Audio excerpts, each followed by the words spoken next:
Is it acceptable to use an XLR to RCA adapter? Xavier in Orlando, Florida wants to know if he has a pretty good DAC. He says, I wish it was a direct stream. I'm sorry, man. There is the direct stream junior.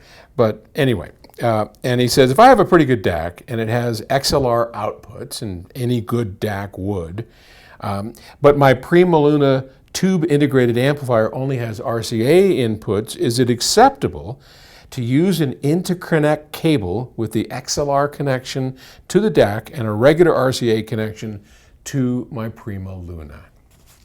We get asked this question a lot. And I'm going to put something on the board, and I'll do my best to see if I can explain so that Ohm's Law podcast listeners can also understand.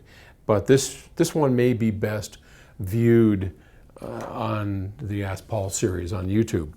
So, sorry, we were doing something else here. Okay. Well, the quick answer to your question is yes, it's okay, but you won't get the benefits of the XLR. So let's take a look what's happening, okay? So an XLR connector, that's what we would call a balanced cable, right? An XLR balanced cable, you have two, and we're going to draw this. So what I've just drawn is two wires inside of a shielded cable, okay? So this wire, we'll call this A, and this wire is B, and then this here is ground. Okay, so on our A wire, we're going to have the musical signal, and I'm drawing a sine wave. On the B wire, we're also going to have a musical signal, except it is going to be 180 degrees out of phase with the A. So as the A signal is going up, the B signal is going down, doing the opposite. We call that out of phase or out of polarity, if that makes sense. Okay? So this is what a balanced cable is. Now we can take the A, I'm going to erase the B. Now we only have the A, and we have a shield. That's an RCA cable, okay? And we can, and as you know, you can't have one wire signals, right? You gotta have two. And there has to be a term, because in an AC signal, or even in DC, you need to form a loop. And just think of it like a battery. So I'm gonna draw a battery here, and I'm gonna put a plus here and a minus here.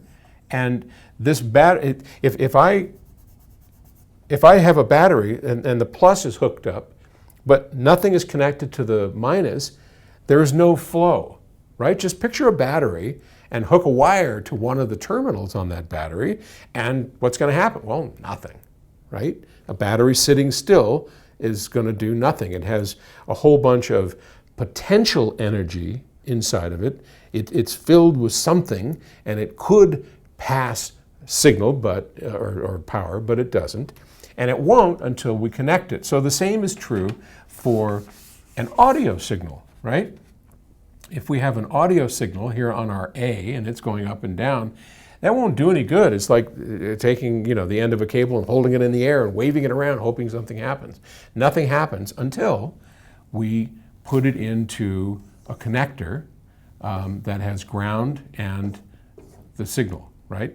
So this A is going to flow either to ground, or in the instance of and that's what Xavier wants to do. And if we put back our B out of phase, it can flow between those two, because now we have, as this is going up, this is going down, and there is a potential difference between here and here, the top of rising A, the bottom of falling B, and current will flow between those two. So I'm going to quickly draw what Xavier is trying to do and what the result of that will be, and how an XLR to RCA adapter works. Okay, so we have, I'm going to just erase the A and B. We've got two wires coming out. And what Xavier wants to do is hook it to his one wire and to ground, okay? So on the Prima Luna, he's got his RCA connector with its center pin and the ground. And here he's got ground and 2 wires. So he can pick either wire. One is in phase, the other is out of phase. Our A wire is in phase, our B wire is out of phase. So what this adapter does is it just ignores the B and connects A and ground. And B sits, the inverted channel just sits alone and has nothing to do. It sits there all by itself and can't go anywhere.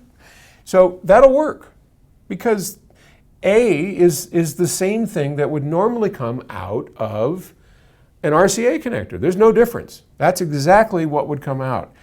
Now, why does he not want to do that? Well, he doesn't have a choice, right? I mean, our guy Xavier has no choice in what he wants to do because, well, he doesn't have an amplifier with an XLR input. So briefly, because I don't want to take too much time, the reason that we want to keep balanced, and single-ended if we can, is because of common mode rejection.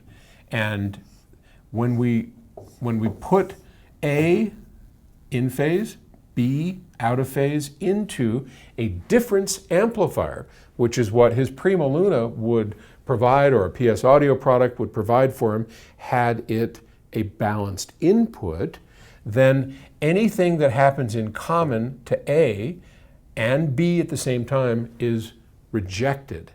It only amplifies the differences. Rising going up, B is going down. That's a difference. It'll amplify that difference, and coming out we get that, which is just a normal looking sine wave. But let's say that we had hum. Hum is coming in, and I'm going to draw little wiggles here on A, and I'm going to draw the identical wiggles on B. So and those wiggles represent hum, okay? So if we have identical hum wiggles on A and identical hum wiggles on B, when it gets over here, those wiggles will be gone. But in Xavier's example, if I just eliminate the B, and now I go in and we just tie the grounds together, right? Any wiggle of hum or noise or crap that comes in on this line is going to come out and going to be here on the output. He can't get rid of the stuff that we don't want because he doesn't have a balanced input. So yes, it'll work. No, it's not the best solution. Better solution, buy a new amp from us because we have XLR inputs. You saw that one coming, right? All right, hope that helped. Thanks, appreciate you watching.